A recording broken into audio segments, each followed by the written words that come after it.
ಇದ್ದು ಬೆಂಬಲಿಸ್ತಾ ಈ ಕಾರ್ಯಕ್ರಮದಲ್ಲೂ ಕೂಡ ನಾನು ಉದ್ಘಾಟನೆ ಮಾಡಲಿಕ್ಕೆ ಉತ್ಸುಕತೆಯಿಂದ ಬರ್ತೇನೆ, ಭಾಗವಹಿಸ್ತೇನೆ ಅಂತ ಹೇಳಿ ಎಲ್ಲರಿಗಿಂತ ಮುಂಚಿತವಾಗಿ ಬಂದು ನಮಗೆ ಪ್ರೇರಕ ಶಕ್ತಿಯಾಗಿರ್ತಕ್ಕಂಥ ಈ ಮಂಡ್ಯ ಜಿಲ್ಲೆಯ ಹೆಮ್ಮೆಯ ಜಿಲ್ಲಾಧಿಕಾರಿಗಳಾಗಿರ್ತಕ್ಕಂಥ ಶ್ರೀಯುತ ಡಾಕ್ಟರ್ ಕುಮಾರ್ ಸರ್ ಅವರನ್ನ ಟ್ರಸ್ಟ್ನ ಪರವಾಗಿ ಹಾಗೆ ನಮ್ಮೆಲ್ಲ ಸಭಿಕರ ಪರವಾಗಿ ತುಂಬು ಸ್ವಾಗತಿಸ್ತಾ ಇದ್ದೇನೆ. ಬಹುಶಃ ಸುದೀರ ಸಾಹಿತ್ಯ ಕೃಷಿಗಳಲ್ಲಿ ತೊಡಕೊಂಡಿರ್ತಕ್ಕಂಥವರು ಅಂತ ಹೆಸರುಗಳನ್ನ ಬಂದಾಗ ನಮಗೆ ಮುಂಚೂಣಿಯಲ್ಲಿ ಕಾಣ್ತಕ್ಕಂಥವ್ರು ನಮ್ಮ ಹೆಮ್ಮೆಯ ಪ್ರೊಫೆಸರ್ ಎಂ ಕೃಷ್ಣೇಗೌಡರು. ಬಹುಶಃ ತಮ್ಮ ಮಾತಿನ ಮೂಲಕ ಇಡೀ ಜಗತ್ತನ್ನು ಹಿಡಿದುಕೊಂಡಿರ್ತಕ್ಕಂಥ ಅವರು ಎಲ್ಲ ಸಾಹಿತ್ಯಾಸಕ್ತರಿಗೆ ಸ್ಫೂರ್ತಿದಾಯಕ ಅಷ್ಟೇ ಅಲ್ಲ, ತಮ್ಮ ಮಾದರಿ ವ್ಯಕ್ತಿತ್ವದಿಂದ ಈ ಸಮಾಜದಲ್ಲಿ ತಮ್ಮನ್ನು ತಾವೇ ಗುರುತಿಸಿಕೊಳ್ತಕ್ಕಂಥ ಒಂದು ಕ್ರಿಯಾಶೀಲತೆಯಲ್ಲಿ ತೊಡಕೊಂಡಿದ್ದಾರೆ. ಸರ್, ತಾವು ಈ ಟ್ರಸ್ಟ್ನ ಅಧ್ಯಕ್ಷರಾಗಿರ್ತಕ್ಕಂಥ ನಿಜಕ್ಕೂ ಕೂಡ ನಮಗೆಲ್ಲರೂ ಕೂಡ ಭಾಗ್ಯ ಅಂತ ಹೇಳಿ ಭಾವಿಸ್ತಾ ಈ ಒಂದು ಕಾರ್ಯಕ್ರಮ ಆಯೋಜನೆಗೆ ತಾವು ಮಾರ್ಗದರ್ಶನವನ್ನು ನೀಡಿ ಈ ಒಂದು ಕಾರ್ಯಕ್ರಮದ ಅಧ್ಯಕ್ಷತೆ ವಹಿಸಿದ್ರಿ. ಪ್ರೊಫೆಸರ್ ಎಂ ಕೃಷ್ಣೇಗೌಡ ಅವರಿಗೆ ತಮ್ಮೆಲ್ಲರ ಪರವಾಗಿ ಪ್ರೀತಿಪೂರ್ವಕ ಸ್ವಾಗತವನ್ನು ಕೋರ್ತಾ ಇದೆ. ಇಂದಿನ ಸಮಾಜದಲ್ಲಿ ಸ್ತ್ರೀ ಶಕ್ತಿಯನ್ನು ನಾವು ಆಗಾಗ್ಗೆ ಗುರುತಿಸಿಕೊಳ್ತಾ ಅವರಿಗೆ ಗೌರವಿಸ್ತಕ್ಕಂಥ ಕೆಲಸವನ್ನು ಮಾಡ್ತಾ ಬರ್ತಾ ಇದ್ದಾವೆ. ಅದೇ ನಿಟ್ಟಿನಲ್ಲಿ ಮಂಡ್ಯ ಜಿಲ್ಲೆಯಲ್ಲಿ ಯಾವುದೇ ಒಂದು ಕಾರ್ಯಕ್ರಮ ಆಗಲಿ ಮುಂಚೂಣಿ ಹೆಸರು ಅಂತ ಹೇಳಿದ್ರೆ ನಮ್ಮ ಡಾಕ್ಟರ್ ಮೀನಾಕ್ಷಿ ಲಿಂಗೇಗೌಡ, ಮಾಜಿ ಕನ್ನಡ ಸಾಹಿತ್ಯ ಪರಿಷತ್ ಅಧ್ಯಕ್ಷರು, ಅದಕ್ಕಿಂತ ಹೆಚ್ಚಾಗಿ 87ನೇ ಅಖಿಲ ಭಾರತ ಕನ್ನಡ ಸಾಹಿತ್ಯ ಸಮ್ಮೇಳನದ ರೂವಾರಿಗಳಾಗಿದ್ದುಕೊಂಡು ಯಶಸ್ವಿಯಾಗಿ ಸಂಘಟಿಸಿಕೊಂಡು ನಾವು ನಿಮ್ಮ ಎಲ್ಲ ಸಾಹಿತ್ಯಿಕ ಕಾರ್ಯಕ್ರಮಗಳಿಗೆ ಭಾಗಿಯಾಗ್ತೇವೆ, ಬೆಂಬಲಿಸ್ತೇವೆ ಅಂತ ಹೇಳಿ ಮೇಡಮ್ ಪ್ರಾಸ್ತಾವಿಕ ನುಡಿಗಳನ್ನ ನುಡಿಲಿಕ್ಕೆ ಹಾಗೆ ಈ ಕಾರ್ಯಕ್ರಮದಲ್ಲಿ ಸಹಯೋಗವನ್ನು ಕೂಡ ಕೊಟ್ಟಿದ್ದಾರೆ ತಮ್ಮ ವಿದ್ಯಾಸಂಸ್ಥೆಯ ಕಾಲೇಜಿನ ಮೂಲಕ.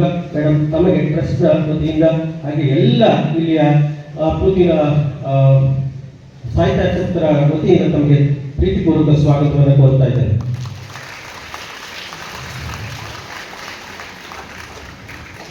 ಹಾಗೆ ಮುಖ್ಯವಾಗಿ ಇಂದಿನ ಡಾಕ್ಟರ್ ಪೂತಿನ್ ಅವರನ್ನ ಕುರಿತು ಯಾರು ಮಾತನಾಡಲಿಕ್ಕೆ ಬಹಳ ಪ್ರಮುಖರು ಅಂತ ಹೇಳಿ ಗುರುತಿಸಿದಾಗ ಪ್ರೊಫೆಸರ್ ಎಂ ಕೃಷ್ಣೇಗೌಡ ಅವರು ಮೊದಲು ನಮಗೆ ಸೂಚಿಸಿದಂತ ಒಂದು ಹೆಸರು ಶ್ರೀ ಜೋಗಿಯವರು. ಕನ್ನಡದ ಖ್ಯಾತ ಲೇಖಕರು, ಕನ್ನಡ ಪ್ರಮುಖ ಪತ್ರಿಕೆಯ ಸಂಪಾದಕರು, ವಿಶ್ಲೇಷಕರು ಆಗಿರ್ತಕ್ಕಂಥ ಶ್ರೀಯುತ ಜೋಗಿ ಸರ್ ನಮ್ಮೊಟ್ಟಿಗಿದ್ದಾರೆ. ಸರ್, ತಮಗೆ ಆತ್ಮೀಯವಾದ ಸ್ವಾಗತವನ್ನು ಕೋರ್ತಾ ಇದ್ದಾರೆ. ಹಾಗೆ ಕಾರ್ಯಕ್ರಮದಲ್ಲಿ ಇಂದಿನ ಕಾಲಘಟ್ಟದಲ್ಲಿ ಸಾಹಿತ್ಯಿಕ ಸಾಂಸ್ಕೃತಿಕ ಜೀವಘಟ್ಟವನ್ನು ಜೀವಸೆಲೆಯಾಗಿ ಮುಂದಿನ ಪೀಳಿಗೆಗೆ ಕೊಡಬೇಕು ಅಂತ ಛಲವನ್ನು ಹೊಂದಿ ಕರ್ನಾಟಕ ಸಂಘದ ರೂವಾರಿಗಳಾಗಿ ಇತ್ತೀಚೆಗೆ ಡಾಕ್ಟರೇಟ್ ಪುರಸ್ಕೃತರು ಆಗಿರ್ತಕ್ಕಂಥ ಶ್ರೀಯುತ ಡಾಕ್ಟರ್ ಜಯಪ್ರಕಾಶ್ ಗೌಡರು ಎಂದಿನಂತೆ ನಮ್ಮ ಕಾರ್ಯಕ್ರಮದಲ್ಲಿ ಭಾಗಿಯಾಗಿದ್ದಾರೆ. ತಮಗೆ ಕೂಡ ಆತ್ಮೀಯವಾದ ಸ್ವಾಗತವನ್ನು ಪ್ರಶ್ನವನ್ನಿಂದ ಕೋರ್ತಾರೆ. ಹಾಗೆ ಟ್ರಸ್ಟ್ನ ಸದಸ್ಯರಾಗಿರ್ತಕ್ಕಂಥ ಶ್ರೀಯುತ KJ ನಾರಾಯಣ ಅವರು ವೇದಿಕೆಯಲ್ಲಿ ಉಪಸ್ಥಿತರಿದ್ದಾರೆ. ಸರ್, ತಮಗೆ ಆತ್ಮೀಯವಾದ ಸ್ವಾಗತವನ್ನು ಕೋರ್ತೇನೆ. ಮತ್ತೋರ್ವ ಸದಸ್ಯರಾದ ಶ್ರೀಯುತ ಕುಮಾರ್ ಕೊಪ್ಪರ್ ಅವರು ಸರ್, ತಮಗೆ ಕೂಡ ಆತ್ಮೀಯವಾದ ಸ್ವಾಗತ. ಹಾಗೆ ಸದಸ್ಯರಾದ ಶ್ರೀಯುತ PN ಸುರೇಶ್ ಅವರಿದ್ದೀರಿ. ಸರ್, ತಮಗೆ ಕೂಡ ಆತ್ಮೀಯವಾದ ಸ್ವಾಗತವನ್ನು ಕೋರ್ತೇನೆ. ಹಾಗೆ ಡಾಕ್ಟರ್ P ಸುವರ್ಣಿ ಶಂಭರ್ ಅವರು ಇದ್ದೀರಿ. ಮೇಡಮ್, ತಮಗೆ ಕೂಡ ಆತ್ಮೀಯವಾದ ಸ್ವಾಗತವನ್ನು ಕೋರ್ತೇನೆ. ಹಾಗೆ ಕಾರ್ಯಕ್ರಮದಲ್ಲಿ ಎಲ್ಲ ನಮ್ಮ ಸಾಹಿತ್ಯಿಕ ಸಂಘಟನೆಗಳ ಬಂಧುಗಳು ಭಾಗಿಯಾಗಬೇಕು ಅಂತ ಹೇಳಿಕೊಂಡಾಗ ಎಲ್ಲರೂ ಕೂಡ ಆಗಮಿಸಿದ್ದಾರೆ. ನಮ್ಮ ಹರ್ಷಾರ್ ಅವರಿದ್ದಾರೆ, ಪಂಡಲುಡಿ ಹರ್ಷಾರ್ ಅವರು, ಹಾಗೆ ನಮ್ಮ ಚಂದ್ರಲಿಂಗ ಸರ್ ಇದ್ದಾರೆ, ನಾರಾಯಣನಿದ್ದಾರೆ. ಹಾಗೆಯಾಗಿ ಬಹಳಷ್ಟು ಪ್ರಮುಖ ವ್ಯಕ್ತಿಗಳು ಈ ಸಂಘಟನೆಯಲ್ಲಿ ತೊಡಗಿಕೊಂಡು ಮಂಡ್ಯ ಜಿಲ್ಲೆಯಲ್ಲಿ ಕನ್ನಡ ಪರ ಸೇವೆಗಳನ್ನು ಮಾಡ್ತಾ ಇರ್ತಕ್ಕಂಥವ್ರು. ತಮಗೆಲ್ಲರೂ ಕೂಡ ನಾನು ಆತ್ಮೀಯವಾದ ಸ್ವಾಗತವನ್ನು ಕೋರ್ತಾ ಇದ್ದೇನೆ. ಹಾಗೆ ಈ ಒಂದು ಕಾರ್ಯಕ್ರಮಕ್ಕೆ ಸಹಾಯವನ್ನು ನೀಡತಕ್ಕಂಥ ಮಂಡ್ಯ ಪ್ರಥಮ ದರ್ಜೆ ಕಾಲೇಜ್, ಅದರ ಎಲ್ಲ ಪ್ರಾಂಶುಪಾಲರು, ಮುಖ್ಯಸ್ಥರು, ಪ್ರಾಧ್ಯಾಪಕರು, ಮುಖ್ಯವಾಗಿ ವಿದ್ಯಾರ್ಥಿಗಳು, ಮುಂದಿನ ನಿಮ್ಮಗಳ ನೆಲೆಯಲ್ಲಿ ಮತ್ತೆ ಹುಟ್ಟಬೇಕು ಅಂತಕ್ಕಂಥದ್ದು ನಮ್ಮ ಆಶಯ. ಹಾಗಾಗಿ ಎಲ್ಲರೂ ಕೂಡ ನಾನು ವಿಶೇಷವಾಗಿ ಈ ಕಾರ್ಯಕ್ರಮಕ್ಕೆ ಸ್ವಾಗತವನ್ನು ಕೋರ್ತಾ ಇದ್ದೇನೆ. ಹಾಗೆ ನಮ್ಮೆಲ್ಲ ಮಾಧ್ಯಮ ಮಿತ್ರರು ಯಾವುದೇ ಕಾರ್ಯಕ್ರಮ ಆಗಿರಲಿ ಸಮಾಜದ ಪ್ರತಿ ಮನೆ ಬಾಗಿಲಿಗೆ ತಗೊಂಡು ಹೋಗ್ತಕ್ಕಂಥ ಕೆಲಸವನ್ನು ಮಾಡ್ತಾ ಬಂದಿದ್ರಿ. ನಿಮಗೆ ಕೂಡ ಟ್ರಸ್ಟ್ ವತಿಯಿಂದ ಆತ್ಮೀಯವಾದ ಸ್ವಾಗತವನ್ನು ಕೋರ್ತಾ ಇದ್ದೇನೆ. ಹಾಗೆ ಈ ಒಂದು ಕಾರ್ಯಕ್ರಮದಲ್ಲಿ ವಿಶೇಷವಾಗಿ ಮುಂದಿನ ಗೀತ ಗಾಯನವನ್ನು ಪ್ರಸ್ತುತಿಪಡಿಸಲಿಕ್ಕೆ ಆಗಮಿಸಿದಂತ ವಿದುಷಿ ಶುಭ ರಾಘವೇಂದ್ರ ಮತ್ತು ತಂಡ ಅವರಿಗೆ ಕೂಡ ನಾನು ಆತ್ಮೀಯವಾದ ಸ್ವಾಗತವನ್ನು ಕೋರ್ತೇನೆ. ಹಾಗೆ ಕಾರ್ಯಕ್ರಮದಲ್ಲಿ ಪ್ರತ್ಯಕ್ಷವಾಗಿ ಪರೋಕ್ಷವಾಗಿ ಸಹಕರಿಸ್ತಾ ಇರ್ತಕ್ಕಂಥ ಎಲ್ಲ ಮಾನ್ಯರಿಗೆ ನಾನು ಅತ್ಯಂತ ಗೌರವಪೂರ್ವಕವಾಗಿ ಸ್ವಾಗತವನ್ನು ಕೋರ್ತಾ ನನ್ನ ಸ್ವಾಗತ ಮಾತುಗಳಿಗೆ ನಮ್ಮ ಮಾಡ್ತೇನೆ. ಎಲ್ಲರಿಗೂ ನಮಸ್ಕಾರ. ಕಾರ್ಯಕ್ರಮದಲ್ಲಿ ಹಾಜರಿರ್ತಕ್ಕಂತಹ ಎಲ್ಲರನ್ನ ಪ್ರೀತಿಯಿಂದ ಬರಮಾಡಿಕೊಂಡಂತಹ ಡಾಕ್ಟರ್ BD ನಂದೀಶ್ ಸರ್, ನಿಮಗೆ ಧನ್ಯವಾದಗಳು. ಹಾಗೆ ನಿಮಗೂ ಕೂಡ ಕಾರ್ಯಕ್ರಮಕ್ಕೆ ಪ್ರೀತಿಯ ಸ್ವಾಗತವನ್ನು ಬಯಸ್ತಾ ಇದ್ದೇನೆ. ಹಾಗೆ ಡಾಕ್ಟರ್ ಭವಾನಿ ಶಂಕರ್ ಅವರು ಮಾಂಡವ್ಯ ಪ್ರಥಮ ದರ್ಜೆ ಕಾಲೇಜಿನ ಪ್ರಾಂಶುಪಾಲರು, ದಯವಿಟ್ಟು ವೇದಿಕೆ ಮೇಲೆ ಬರಬೇಕು ಅಂತ ಹೇಳಿ ಕೇಳ್ಕೊಳ್ತಾ ಇದ್ದೇನೆ.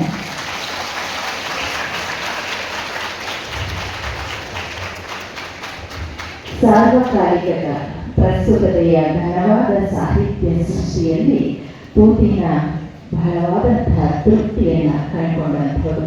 ಪೂತಿನ ಅವರು ತಮ್ಮ ಆತ್ಮಕಥೆಯಲ್ಲಿ ಒಂದು ಕಡೆ ಹೇಳ್ತಾರೆ, ನಾನು ಹುಟ್ಟಿ ಆಡಿ ಬೆಳೆದ ಮನೆ ನನಗೆ ಸ್ಮಾರಕವಾಗಬೇಕು. ಆ ಮೂಲಕ ನನ್ನ ಸಾಹಿತ್ಯ ನಿಂತ ನೀರಾಗದೆ ಯುವ ಎಲೆಗಳಿಗೆ ಸಾಗುವ ಮೂಲಕ ಜೀವಂತವಾಗಿರಬೇಕು ಅನ್ನುವಂತಹ ಆಸೆಯನ್ನು ಅವರ ಆತ್ಮಕಥೆಯಲ್ಲಿ ಹೇಳ್ಕೊಂಡಿದ್ದಾರೆ. ಆ ಮಾತಿಗೆ ಅರ್ಥ ಬರುವ ಹಾಗೆ ಈ ಹೊತ್ತು ಯುವ ತಲೆಮಾರಿನ ವೇದಿಕೆ ಮುಂಭಾಗದಲ್ಲಿ ಕೂರಿಸಿಕೊಂಡು ನಾವು ಇವತ್ತು ಅರ್ಥಪೂರ್ಣವಾದ ಕಾರ್ಯಕ್ರಮವನ್ನು ಆಯೋಜನೆ ಮಾಡಿದ್ದೇವೆ. ಈ ಕಾರ್ಯಕ್ರಮದ ಹಾಗೆ ಶ್ರೀಯುತ ಚಂದ್ರಲಿಂಗ ಸರ್ ಅವರು ಹಾಗೆ ಹರ್ಷ ಸರ್ ಅವರು ವೇದಿಕೆ ಮೇಲೆ ಬರಬೇಕು ಅಂತ ಹೇಳಿ ಕೇಳ್ಕೊಳ್ತಾ ಇದ್ದೇನೆ. ಹಾಗೂ ಕನ್ನಡ ಪ್ರಖ್ಯಾತ ಲೇಖಕರಾಗಿ ಇಲ್ಲಿನ ಒಂದು ಪ್ರಧಾನ ಭಾಷಣವನ್ನು ಆಗಮಿಸಿರ್ತಕ್ಕಂಥ ಶ್ರೀ ಯೋಗಿರವರೇ ಮತ್ತು ಕರ್ನಾಟಕ ಸಂಘದ ಅಧ್ಯಕ್ಷರಾದ ಡಾಕ್ಟರ್ ಜಯಪ್ರಕಾಶ್ ಗೌಡ್ರೆ ಹಾಗೂ ಪೂರಿನ ಟ್ರಸ್ಟ್ನ ಸರ್ವ ಸದಸ್ಯರುಗಳು, ಡಾಕ್ಟರ್ P ಸುಮಾರಾಯಣರವರು, KJ ನಾರಾಯಣರವರು, ಶ್ರೀ ಕುಮಾರ್ ಕೊಪ್ಪರ್ ಅವರು, BN ಸುರೇಶ್ ಅವರು ಇಲ್ಲಿ ಆಗಮಿಸಿದ್ದಾರೆ. ಹಾಗೆ ನಮ್ಮ ಕನ್ನಡ ಮತ್ತು ಸಂಸ್ಕೃತಿ ಇಲಾಖೆಯ ನಿರ್ದೇಶಕರಾದ ಡಾಕ್ಟರ್ BD ನಂದೀಶ್ ಅವರೇ, ಕನ್ನಡ ಸಾಹಿತ್ಯ ಪರಿಷತ್ತಿನ ಅಧ್ಯಕ್ಷರಾದ ಶ್ರೀ ಹರ್ಷಾರ್ ಅವರೇ, ತಾಲೂಕು ಕನ್ನಡ ಸಾಹಿತ್ಯ ಪರಿಷತ್ತಿನ ಅಧ್ಯಕ್ಷರಾದ ಚಂದ್ರಲಿಂಗರವರೇ, ವೇದಿಕೆ ಮೇಲಿರುವ ಎಲ್ಲ ಜನರೇ, ಮಾಂಡವ್ಯ ಪ್ರಥಮ ದರ್ಜೆ ಕಾಲೇಜಿನ ಪ್ರಾಂಶುಪಾಲರಾದ ಭವಾನಿ ಶಂಕರ್ ಅವರೇ, ಹಾಗೂ ಇಲ್ಲಿ ನೆರೆದಿರ್ತಕ್ಕಂಥ ಎಲ್ಲ ಆತ್ಮೀಯರೇ.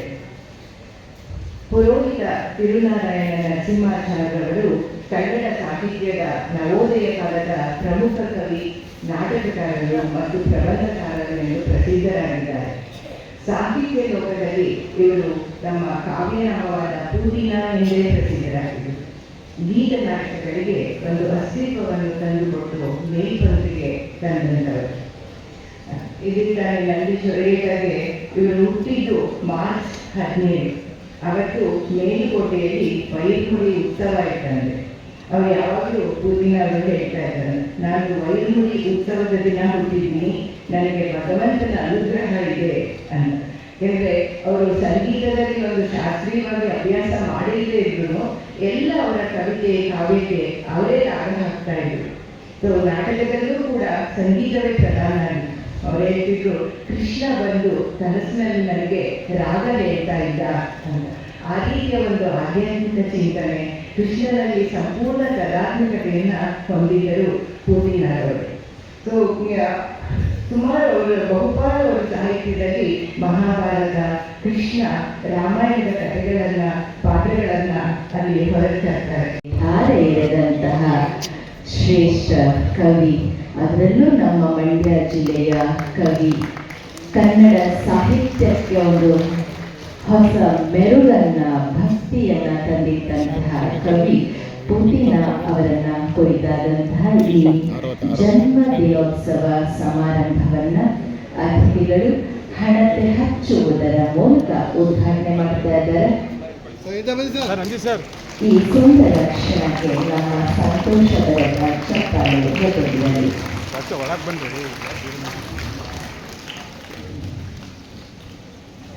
ಕನ್ನಡದ ಪ್ರಮುಖ ಕವಿ, ಗೀತ ನಾಟಕಕಾರ ಹಾಗೂ ಭಾವಗೀತೆಗಳ ಜನಕರೆಂದೇ ಪ್ರಸಿದ್ಧವಾಗಿರುವಂತಹ ಪುರೋಹಿತ ತಿರುನಾರಾಯಣ ನರಸಿಂಹಾಚಾರ್ಯವರ 121ನೇ ಜನ್ಮ ದಿನೋತ್ಸವದ ಕಾರ್ಯಕ್ರಮವನ್ನು ಹಣತೆ ಬೆಳಗುವುದರ ಮೂಲಕ ಉದ್ಘಾಟನೆ ಮಾಡಿಕೊಟ್ಟಂತಹ ಡಾಕ್ಟರ್ ಕುಮಾರ್ ಅವರಿಗೆ ಹಾಗೂ ಅವರೊಟ್ಟಿಗೆ ಸಹಕರಿಸಿದಂತಹ ವೇದಿಕೆಯಲ್ಲಿರುವಂತಹ ಎಲ್ಲ ಅತಿಥಿಗಳಿಗೆ ನಮ್ಮ ವಿಶ್ವಾಸಪೂರ್ವಕವಾದಂತಹ ಧನ್ಯವಾದಗಳನ್ನು ಸಲ್ಲಿಸ್ತಾ ಇದ್ದೇನೆ.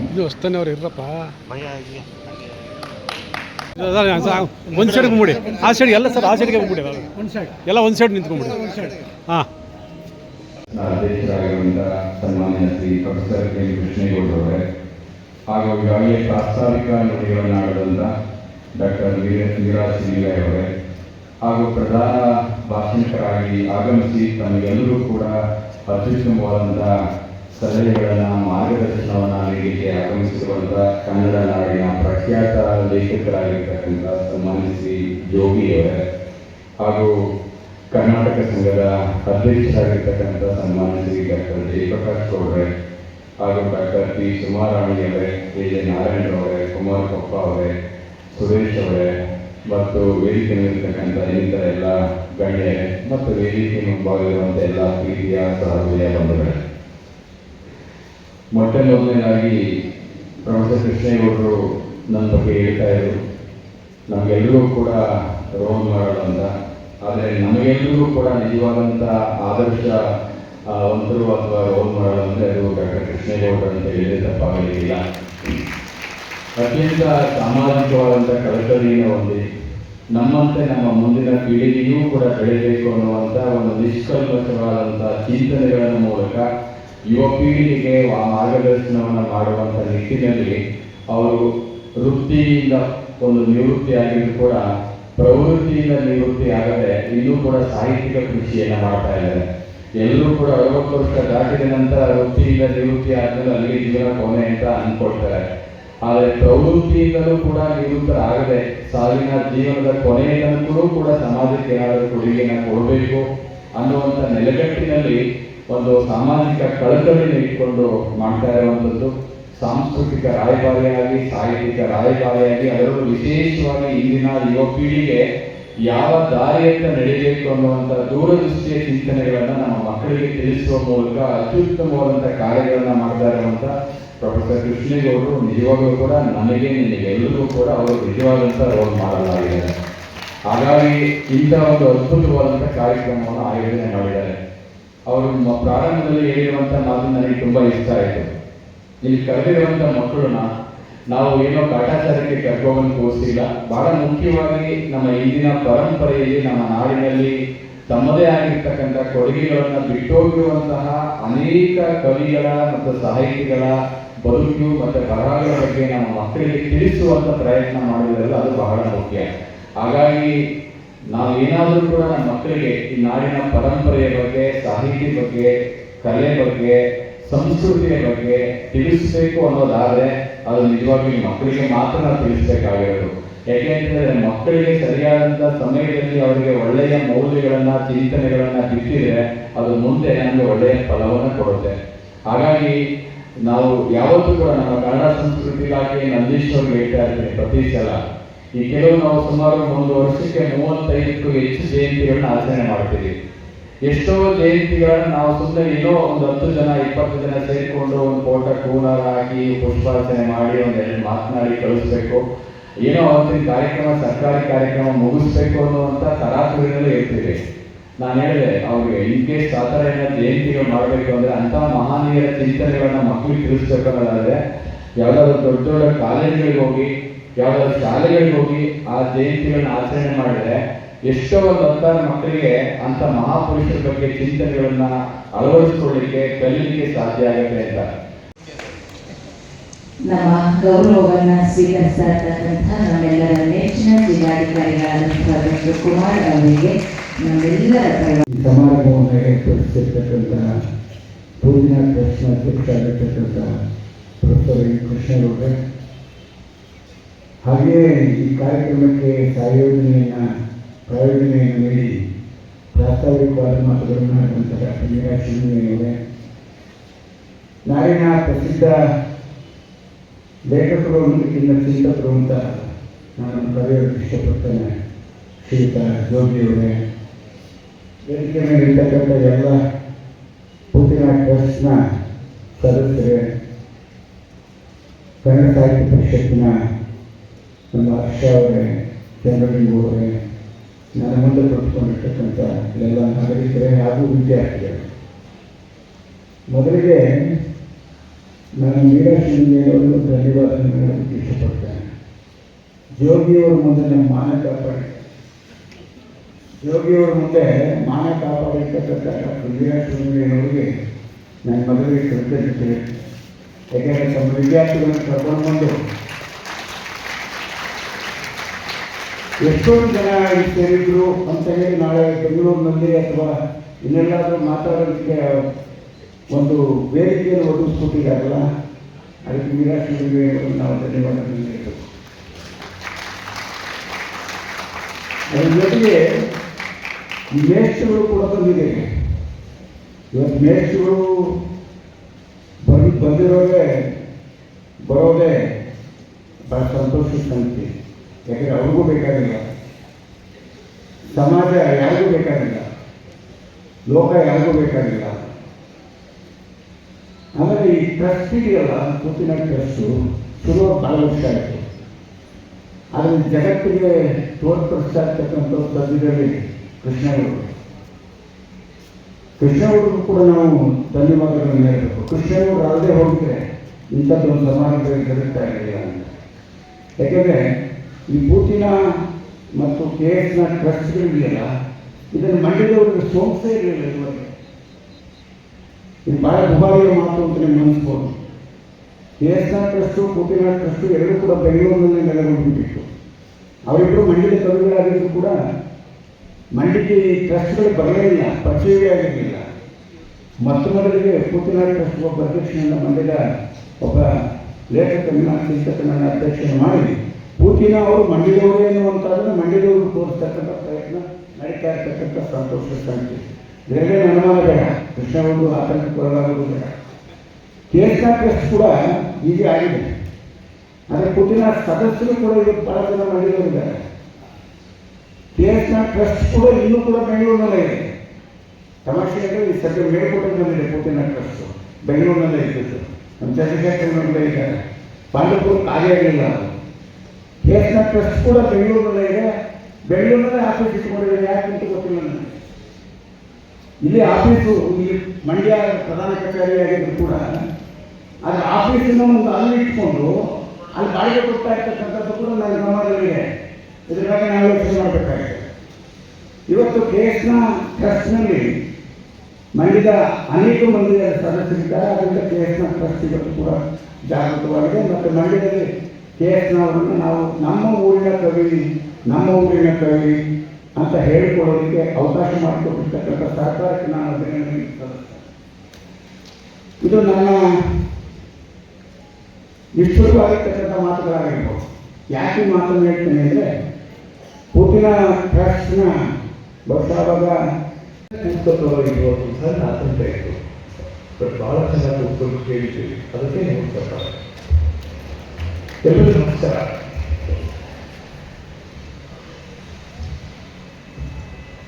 ಪುಟಿನ ಅವರ ಪತ್ರಿಕೆ 2 ಸಾಲು ಹೇಳ್ತೀನಿ.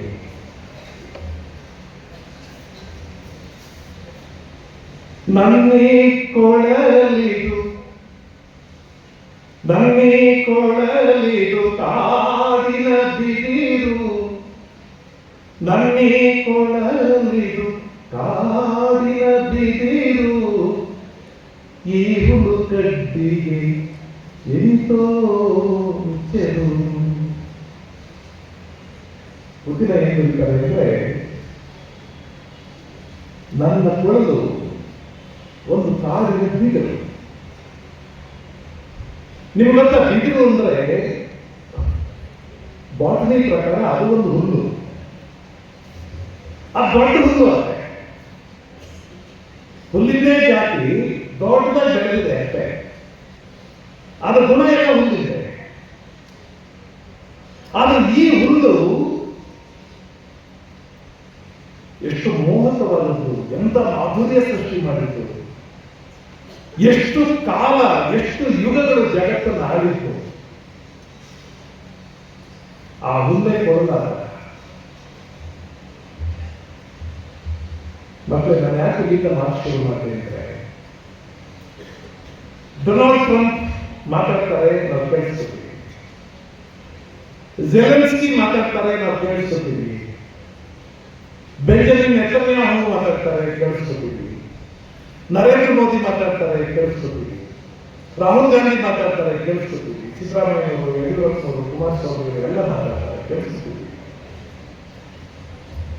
ನಮ್ಮ ಆತಂಕ ಏನು ಅಂತ ಬರೀ ಇವರೇ ಮಾತಾಡೋದ?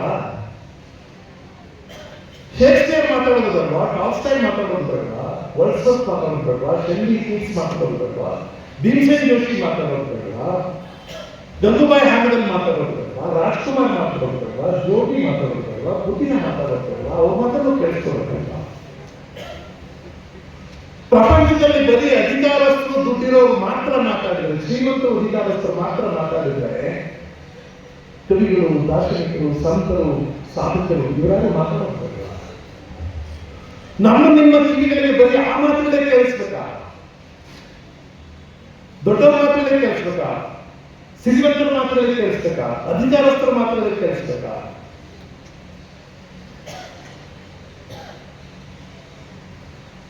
Should we not listen to the righteous? Should we not listen to musicians? ಇಲ್ಲಿ ಬದುಕಾಗುತ್ತೆ. ನಾವು ಒಂದಿಷ್ಟು ಸಂಗೀತ ಕೇಳಬಾರ್ದ, ಒಂದಿಷ್ಟು ಸಾಹಿತ್ಯ ಕೇಳಬಾರ್ದ, ಒಂದಿಷ್ಟು ಕಲೆ ಇರಬಾರ್ದ ಅಂತ ಹೇಳ್ತಾರೆ. ಮಂಡ್ಯದ ಪೇಟೆಗೆಲ್ಲ ಬರೀ ಚಿನ್ನದಲ್ಲಿ ಅಂಗಡಿ ಇಟ್ಟರೆ ಆಯ್ತಾ? ಬೇರೆ ಅಂಗಡಿಗಳು ಇರಬೇಕಲ್ವಾ? ಒಂದು ಪೇಂಟಿಂಗ್ ಶಾಪ್ ಇರುತ್ತಲ್ವ, ಮ್ಯೂಸಿಕಲ್ ಶಾಪ್ ಇರಬೇಕಲ್ವಾ? ಬದುಕು ವರ್ಣರಂಜಿತಗೊಳ್ಳೋದು ಹಾಗೆ. ನಿಮಗೆಲ್ಲ ಗೊತ್ತಿರಲಿ, ಪ್ರಪಂಚದಲ್ಲಿ ಯಾವಾಗಲೂ, ಯಾವ ಕಾಲದಲ್ಲೂ, ಯಾವ ದೇಶದಲ್ಲೂ ಸಾಹಿತ್ಯ, ಸಂಸ್ಕೃತಿ, ಕಲೆ ಅಂತ ಮಾತಾಡುವುದು, ಬದುಕುವ ಸಂಖ್ಯೆ ಕಡಿಮೆ ಇರ್ತದೆ. ಯಾವ ದೇಶದಲ್ಲೂ ಬರೀ ಸಾಹಿತ್ಯಗಳು, ಬರೀ ಕಲಾವಿದರು ನಾವು ಕಡಿಮೆ ಜನ ಇರ್ತಾರೆ. ಬಹಳ ಜನ ಅವ್ರ ಮಾಡಿಗೆ ಅವರು ಸಂಬಳ, ದುಡ್ಡು, ಸಾರಿಗೆ, DA ಓಡಾಡ್ತಿರ್ತಾರೆ. ನಾವು ಇನ್ನೂ ಶ್ರೀಮಂತರಾಗೋದು ಹೇಗೆ ಅಂತ ಯೋಚನೆ ಮಾಡ್ತಿರ್ತಾರೆ. ಆದರೆ ನಮ್ಮಂಥವ್ರ ಆತಂಕ ಏನಂದ್ರೆ, ಈ ಸಾಹಿತ್ಯ ರೀತಿಯ ಓದೋರ ಆತಂಕ ಏನಂದ್ರೆ, ನಾವು we should address you people properly. ನಿಮಗೆ ಸರಿಯಾಗಿ ಅಡ್ರೆಸ್ ಮಾಡಬೇಕು. ನಿಮ್ಮೆಲ್ಲರಿಗೂ ಏನು ಕಲ್ಪನೆ ಕೊಟ್ಟಿದ್ದೀರಿ ಅಥವಾ ಏನು ಜಗತ್ತಿನ ಹೇಳ್ತಾ ಇದೆ ಅಂದ್ರೆ, ನೀವು ಚೆನ್ನಾಗಿ ಓದ್ಬೇಕಪ್ಪ. ಯಾಕೆ ಚೆನ್ನಾಗಿ ಓದ್ಬೇಕು ಅಂದ್ರೆ, ಚೆನ್ನಾಗಿ ಓದಿದ್ರೆ ಒಳ್ಳೆ ಕೆಲಸ ಸಿಗುತ್ತೆ. ಒಳ್ಳೆ ಕೆಲಸ ಸಿಕ್ಕಿದ್ರೆ ದುಡ್ಡು ಮಾಡಬೇಕು. ದುಡ್ಡು ಮಾಡಿದ್ರೆ ಭಾಗ್ಯವಾಗಿ ಬದುಕಬಹುದು. ಅದೇ ಬಿಸ್ನೆಸ್. ಇದನ್ನ ಹೇಳ್ಬಿಟ್ಬಿಡ್ಬೇಕ. ಸಾರಿ ಎಷ್ಟೋ ಕಾಲೇಜುಗಳಿಗೆ ಹೋದಾಗ ಆತಂಕ ಆಗುತ್ತೆ, ಬೇಜಾರಾಗುತ್ತೆ. ಹಿಂದಿನ ಕಾಲೇಜುಗಳಲ್ಲಿ ಈ ಕಾಲೇಜಿನ ಮೋಟೋ ಏನು ಅಂತ ಹಾಕೋದು. ನಮ್ಮ ಕಾಲೇಜಲ್ಲಿ ಮೋಟೋ ಹಾಕಿದ್ವಿ, education for the last, for the list and for the last. ಅದು ನಮ್ಮ ಮೋಟೋ, ನಮ್ಮ ಧ್ಯೇಯ ಅಂತ. ಈಗ ನೀವು ದೊಡ್ಡ ದೊಡ್ಡ ಕಾಲೇಜುಗಳಿಗೆ ವಿಸ್ರೋದ ಯಾವುದು ಅಂದ್ರೆ, ಈ ವರ್ಷ ಎಷ್ಟು ಜನ ಕ್ಯಾಂಪಸ್ ಸೆಲೆಕ್ಷನ್ ಆಗಿದ್ದಾರೆ, ಅವ್ರಿಗೆ ಎಷ್ಟು ದುಡ್ಡು ಬಂದಿದೆ, ಅವ್ರ ಪ್ಯಾಕೇಜ್ ಇದೆ. ಆದರೆ ಎಜುಕೇಶನ್ ಇನ್ಸ್ಟಿಟ್ಯೂಷನ್ಸ್ ಪ್ಯಾಕೇಜ್ ಬಗ್ಗೆ ಮಾತಾಡ್ಬೇಕಾ? ನಾವು ಅಂಗಡಿ ಇಟ್ಟಿದೀವ, ನಮ್ಮ ಅಂಗಡಿ ತಗೊಂಡೋಗಿ ಈ ಬಹಳ ಕ್ವಾಲಿಟಿ ಪ್ರಾಡಕ್ಟ್ ಅಂತಾರಲ್ಲ, ಹಂಗೆ ಎಜುಕೇಶನ್ ಇನ್ಸ್ಟಿಟ್ಯೂಷನ್ಸ್ ಮಾತಾಡ್ಬೇಕಾ? ಪ್ರಾಪರ್ಲಿ ನಿಮಗೆ ನಾವು ಸರಿಯಾದದನ್ನು ಹೇಳ್ತಾರೆ. ನಿಮ್ಮನ್ನೆಲ್ಲ ನಾವು ಒಂದು ರೇಸಿಗೆ ತೋರಿಸಿದೀವಿ. ಏನು ಅಂದ್ರೆ, ಮಗಳೇ ಚೆನ್ನಾಗಿ ಓದೋ, ದುಡ್ಡು ಮಾಡಬಹುದು ಅಂತ ಒಂದು ರೇಸಿಗೆ ಇಟ್ಟಿದ್ದೀವಿ. You are all near investments. ನಿಮ್ಮನ್ನು ಬಂಡವಾಳ ಅಂತ ತೋರಿಸ್ತಿದ್ದೀವಿ, ನಾಳೆ ದುಡ್ಡು ತಗೊಂಡು ಬಂದ್ರೆ ಇರ್ತೀವಿ. ಅದು ಇದೀಚೆಗೆ ಒಂದು ಅದ್ಭುತವಾದ ಪದ್ಧತಿಗೆ ಈ ಜಗತ್ತನ್ನ ಸಮೃದ್ಧಗೊಳಿಸುವಂಥದ್ದು, ಶ್ರೀಮಂತಗೊಳಿಸುವಂಥದ್ದು, ಸುಂದರಗೊಳಿಸುವಂತ ಹಲವಾರು ಸಂಗತಿಗಳಿವೆ. ಒಂದು ಪ್ರಸಂಗ ಹೇಳ್ತೀನಿ. ಪುತ್ತಿ ನರಸಿಂಹಾಚಾರ್ಯ ಅವರೇ, ಕಾಮೆಂಟ್ ನೀವು ಮಾಡ್ಕೊಳ್ಳಿ, ಆಮೇಲೆ ನಾವು ಕಾಮೆಂಟ್ ಮಾಡ್ತೇವೆ. ಪುತಿನ್ ಅವ್ರ ಮಗಳ ಮದುವೆ, ಅವ್ರ ಮಗಳ ಮದುವೆಗೆ ಸೀರೆ ತಗೊಳಕ್ ಹೋಗ್ಬೇಕಲ್ಲ ಅಂಗಡಿಗೆ ಸೀರೆ ತಗೊಳಕ್ ಹೋಗುವಾಗ ನಮ್ಮ ಗುರುಗಳು ಪ್ರೊಫೆಸರ್ ಆರಾಮಿತ್ರ ಅವರು, ಪುತಿನ್ ಅವರು ಬಹಳ ಆತ್ಮೀಯ ಮಿತ್ರ. ಎಲ್ಲರೂ ನಿನಗೆ ಗೊತ್ತಿರೋ ಅಂಗಡಿಗಳಲ್ಲಿ ಸ್ವಲ್ಪ ಕಡಿಮೆ ದುಡ್ಡಲ್ಲಿ ಒಳ್ಳೆ ಸೀರೆ ಕೊಡ್ತಾ ಇಲ್ಲ ಮಗಳ ಮದುವೆಗೆ ಅಂತಂದ್ರು. ಸರಿ ಆಯ್ತು ಸರ್, ಬನ್ನಿ, ನನಗೆ ಗೊತ್ತಿದ್ದಾರೆ ಯಾವುದೋ ಅಂಗಡಿ ಚಿಕ್ಕಪೇಟೆನಲ್ಲಿ, ಅಲ್ಲಿ ಕರ್ಕೊಂಡು ಹೋಗ್ತೀನಿ ಬನ್ನಿ ಸರ್ ಅಂತ.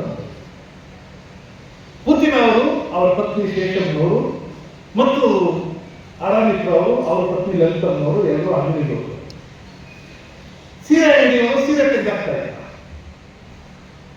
ಪುತಿನ ಒಂದೊಂದು ಸೀರೆ ಇಟ್ಕೊಂಡು ಏನು ಅದ್ಭುತವಾದ ಕಲೆಗಾರಬೇಕು, ಎಂಥ ಒಳ್ಳೆ ವರ್ಣ ಸಂಯೋಜನೆ.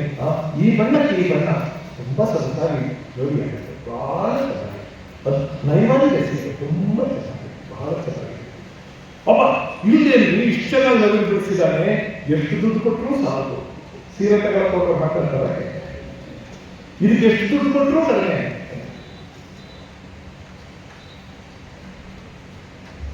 ಅವ್ರ ಹೆಂಡತಿ ಸ್ವಲ್ಪ ಸುಮ್ಮನೆ ಕೂತ್ಕೊಂಡಿದ್ದೀವಿ.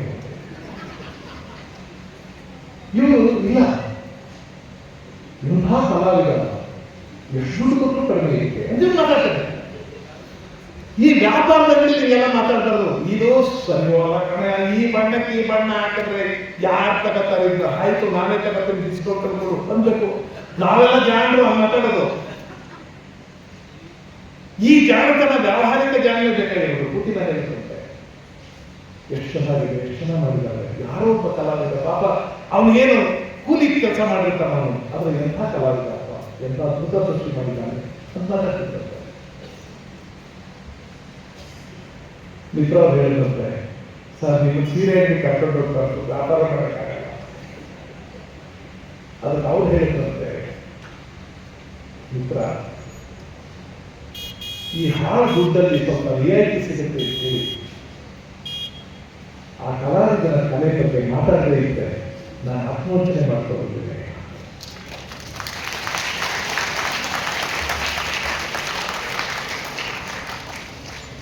ನನಗೆ ಈ ರಿಯಾಯಿತಿನೇ ಮುಖ್ಯ ಆಗ್ಬಿಡ್ಬೇಕಾ? ಅದಕ್ಕಿಂತ ದೊಡ್ಡದಲ್ವಾ ಆತ್ಮವಂಚನೆ ಮಾಡ್ಕೊಳ್ಳಬೇಕು.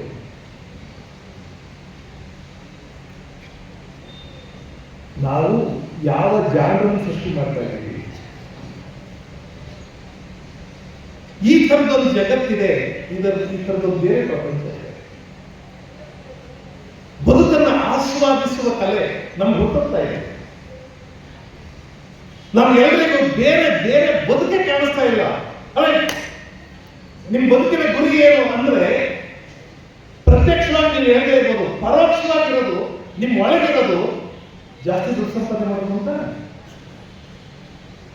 ಜಾಸ್ತಿ ದುಡ್ಡು ಮಾಡೋದು ಅಂತಾನೆ. ನಿಮ್ಮ ಅಪ್ಪ ಅಮ್ಮ ನಿಮ್ಮನ್ನ ಇದೇ ಸ್ಕೂಲು ಇದೇ ಕಾಲೇಜಿಗೆ ಕಳಿಸಬೇಕು ಅಂತ ಯೋಚನೆ ಮಾಡೋದು, ಈ ಕಾಲೇಜಿಗೆ ಕಳಿಸಿದ್ರೆ ನಮ್ಮ ಹುಡುಗರಿಗೆ ಒಳ್ಳೆ ಕೆಲಸ ಸಿಗುತ್ತೆ ಅಂತ ತಾನೆ.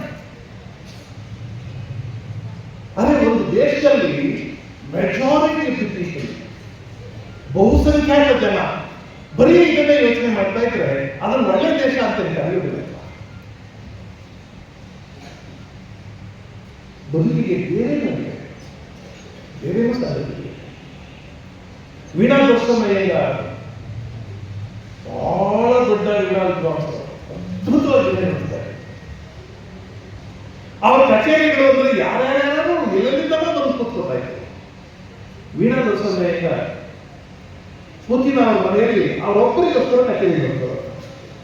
ಅವರೊಬ್ಬರಿಗೋಸ್ಕರ ಪುತಿನ ಒಬ್ಬರು ಕೇಳಿದ್ರೆ ಸರ್ 2 ಗಂಟೆ 3 ಗಂಟೆ 4 ಗಂಟೆ ಕಚೇರಿ ಮಾಡ್ತಾರೆ.